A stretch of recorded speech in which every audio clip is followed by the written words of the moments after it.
Sejam bem-vindos ao esboço da lição de Escola Sabatina. Já estamos na lição número 10 e o título da lição é A Lei e o Evangelho. Está conosco mais uma vez o professor Leandro Quadros. Muito obrigado por estar conosco mais uma vez. Muito obrigado, pastor. É muito bom podermos estudar a palavra de Deus com os nossos internautas. Vamos fazer a oração? Vamos. Senhor, agora queremos estudar sobre a sua santa lei. Ajude-nos a vermos a Jesus nesta lei. Lhe pedimos em nome do nosso Salvador. Amém. Amém. Algumas pessoas pensam que a lei foi abrogada, foi abolida. Quando Jesus veio, ele jogou a lei e deu origem à graça de Deus. Será que é verdade isso? Como isso poderia realmente causar um transtorno a todos os princípios fundamentais da palavra de Deus? Eu tenho aqui algumas imagens de algumas palavras e princípios fundamentais. Por exemplo, a lei. A lei, se não existiera, suposto o caso que a lei não existe mais, porque foi abolida pela graça de Deus.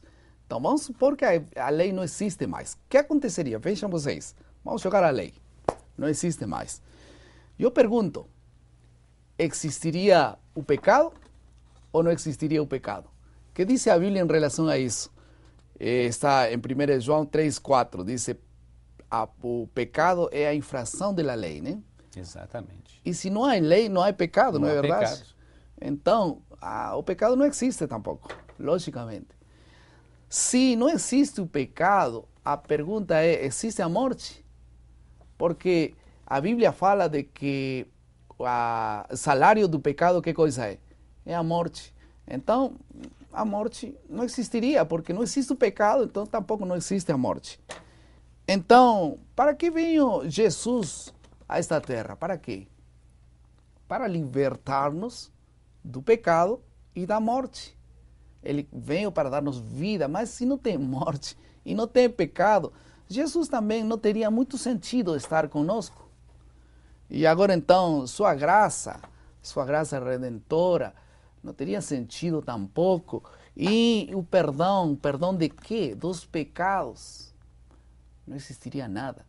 Então, como é que nós podemos identificar a importância da lei de Deus linkada com todos os princípios da palavra de Deus? Esse será nosso tema de estudo, a lei e o evangelho. Nós vamos passar rapidamente à segunda parte do nosso esboço, que é a compreensão.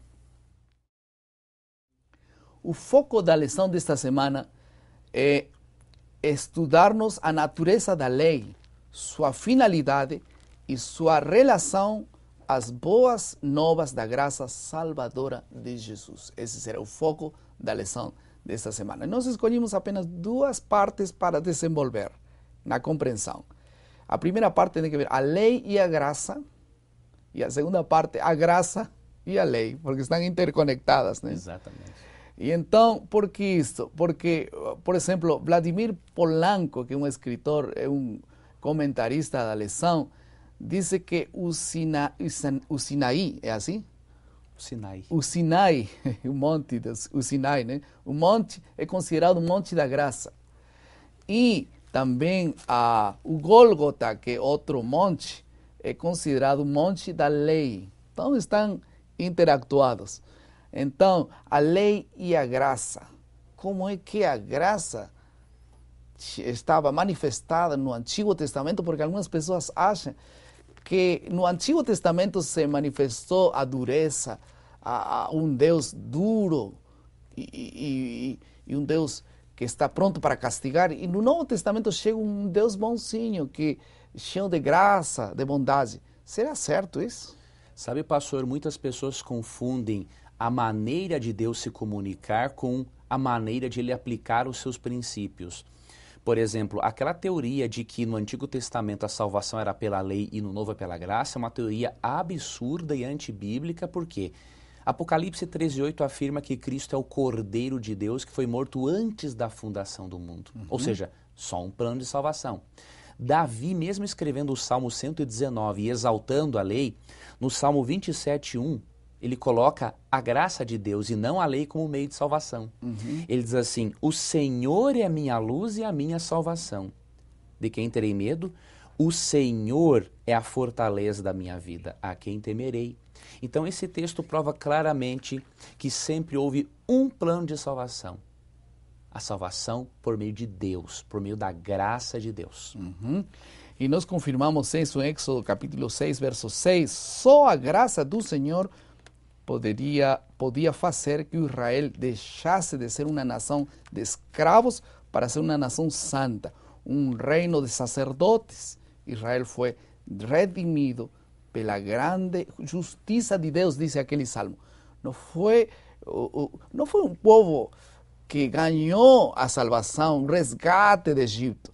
Eles não eram bonzinhos, eles não tinham justiça própria. Foi a justiça de Deus que tirou a eles. Não foram os seus méritos, né? Foi exatamente. E interessante, pastor, que nos 10 mandamentos percebemos o mesmo princípio.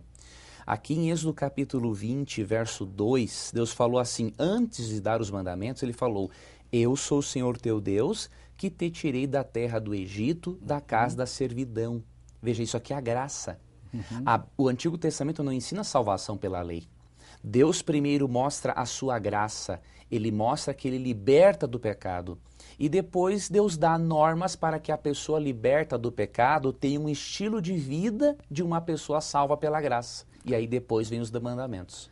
É interessante como Jesus mesmo deu os mandamentos a Moisés. Foi assim?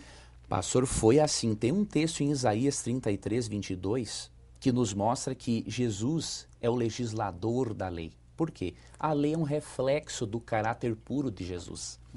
E aí diz o seguinte, em Isaías 33, 22, porque o Senhor é o nosso juiz, o Senhor é o nosso legislador, o Senhor é o nosso rei e o Senhor nos salvará. Essas 4 características são aplicadas a Jesus. Jesus é rei, ele é o juiz, de acordo com João 5, 22, é o legislador, é o salvador. Então, ele é o criador da lei. De modo que abolir a lei é a mesma coisa que dizer Cristo errou em escrever uma lei. E se ele deu a lei, aquela lei dos 10 mandamentos a Moisés, ele também deu, ele mesmo com aquelas mãos foi crucificado. Mesmo Jesus que deu a lei foi crucificado depois. Agora, uma declaração de graça, encontramos em Êxodo 34, 6 e 7. A obediência sempre é o resultado da salvação, não é assim? Isso é fundamental, pastor. Esse texto de Êxodo 34, ele está em harmonia com o que Paulo disse em Efésios 2, 8 a 10. Ele começa dizendo nos versos 8 e 9 o seguinte, pela graça vocês são salvos através da fé, isso não vem de vocês, é um dom de Deus. Só que no verso 10 ele complementa, pois fomos criados por Cristo Jesus para as boas obras. Então, tanto o Antigo quanto o Novo Testamento não apresentam a lei como meio de salvação em hipótese alguma, mas apresentam a lei como um resultado de um coração transformado pela graça, como parte do estilo de vida dos salvos. Que maravilha. Vamos a passar à segunda parte, a graça e a lei. A primeira parte foi a lei e a graça, e agora a graça e a lei. O Gólgota, o monte da lei. Será um monte da graça ou da lei? Pastor, essa é uma pergunta interessante. Por que o Gólgota, a cruz, lá o Gólgota é o monte da lei?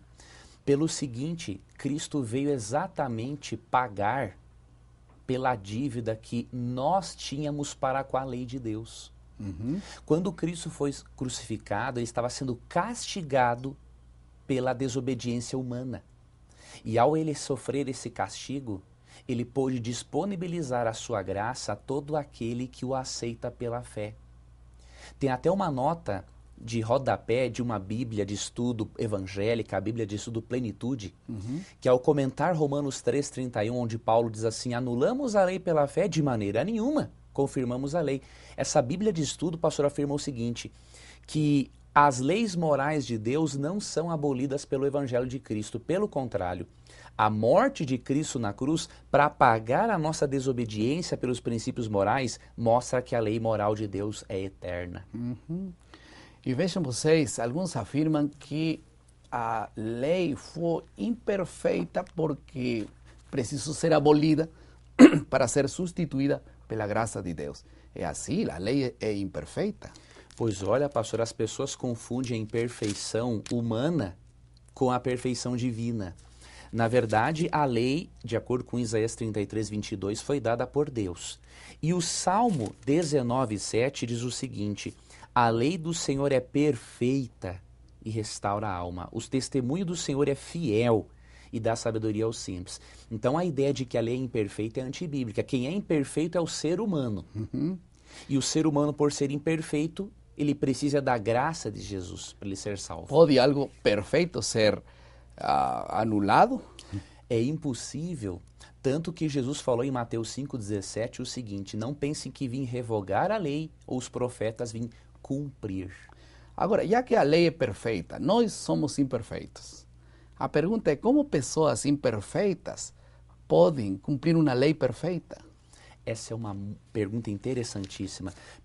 Tem um texto, pastor, que é Filipenses 2,13, que diz assim, que Deus efetua em nós o querer e o realizar. Ou seja, nós não temos como sozinhos ser obedientes a Deus. Nós precisamos de um íntimo relacionamento com Cristo. E em Romanos, capítulo 6, verso 6, nos explica que depois que aceitamos a Jesus, o texto diz assim: foi crucificado com ele o nosso velho homem, para que o corpo do pecado seja destruído e não sirvamos o pecado como escravos. Ou seja, a graça de Cristo vai me tornar uma pessoa melhor. Então, graças a Deus, né? Porque a Bíblia afirma, Efésios 4:13, que Jesus foi perfeito, né? Exatamente. Ele o perfeito que cumpriu a lei por nós. Será que nós, então, podemos viver à vontade e não precisamos mais fazer nada? Como é que acontece isso? Olha que interessante o evangelho, pastor. Em Romanos 5,19 é dito que pela desobediência de Adão muitos se tornaram pecadores e que pela obediência de Cristo muitos se tornarão justos. Sim. Então, primeiro ponto, nós não somos justos por causa da nossa obediência. É pela obediência de Cristo. Só que quando ele transfere a justiça dele para mim, ao mesmo tempo, o Espírito Santo, de acordo com Hebreus 8:10, escreve os princípios morais de Deus no meu coração. Ah, que lindo. E aí o que acontece? Mesmo eu não sendo salvo pela lei, a lei fará parte do meu estilo de vida, porque o Espírito Santo está imprimindo isso. E isso é um processo que leva a vida toda, que nós chamamos de santificação. As pessoas precisam entender, pastor, nossos irmãos evangélicos, que a justificação pela fé, que é o perdão pela fé, é uma obra de Deus por nós e uma obra em nós. Por nós, porque nós não temos que fazer nada para sermos perdoados. É Ele quem faz e eu aceito. Mas é uma obra em nós, porque o perdão me torna uma pessoa melhor. Então, nossa obediência é em Cristo, né? Quando uno está em Cristo, a Bíblia diz, todo nós podemos fazer. Todo posso em Cristo que me fortalece. Em Cristo. Por isso, nossa obediência não teria que ser o resultado de nossa voluntária ação. Teria que ser a dependência de Deus e, naturalmente, nós caminharemos na obediência dos mandamentos de Deus. Vamos a passar à terceira parte do nosso esboço, que é a aplicação. O contrário do Evangelho não é a desobediência. Sabem qual é o inimigo do Evangelho? É o legalismo. Legalismo é a ausência de Deus nas ações. É pretender se salvar pelas obras de nossa lei, independentes de Deus.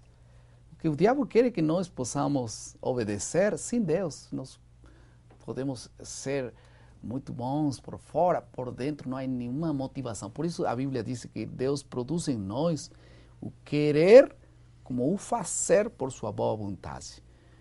Que todos nós possamos aplicar esse princípio da lei de Deus, o Senhor possa gravar sua lei em nosso coração. Vamos a passar à última parte do nosso esboço, que é a criatividade. No início desta lição, nós estivemos analisando alguns princípios fundamentais relacionados com a lei de Deus. e nós conseguimos jogar aqui o que era onde que está a lei, né? Aqui está a lei, vamos colocar outra vez em seu lugar. Se a lei não foi jogada nem abrogada, então nós temos agora o pecado que existe. Um dia o pecado vai deixar de existir, né? Exato. Mas existe o pecado, mas existe também a graça de Deus. E a graça de Deus veio por Jesus, quando veio na cruz nos salvar. E então Ele nos deu o perdão de nossos pecados e nos libertou da condenação final da morte. Esses princípios permanecem firmes. Um dia Deus vai eliminar a morte para sempre, né? Para sempre. E isso aqui, pastor, essa ilustração mostra que quando a lei faz parte do Evangelho, o Evangelho tem coerência.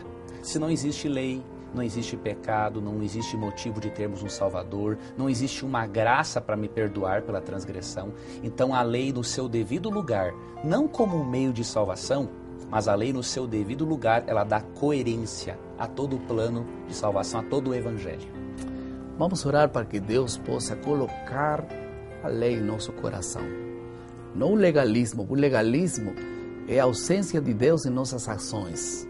Vamos colocar Jesus como centro em nossa vida e como resultado natural nós teremos o prazer de caminhar, a delícia de caminhar nos mandamentos de Deus. Vamos orar.